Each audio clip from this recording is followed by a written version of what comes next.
So may binalita sa akin yung mga tao ko na meron nag-return refund na isang produkto. So may umorder sa atin ng basket number 7. Yun yung dalawang 1 liter na 10% discount. Tapos around 3 to 4 kilos ang libreng organic lemons. Tapos may customer. Ano to, barter change? No?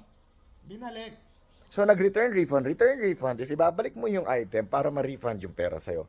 But he did not return the items.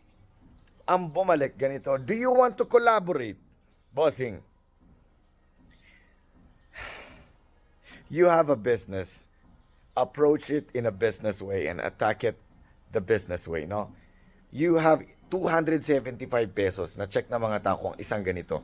24 ang pinadala mo. Hindi ka ba lugi dito?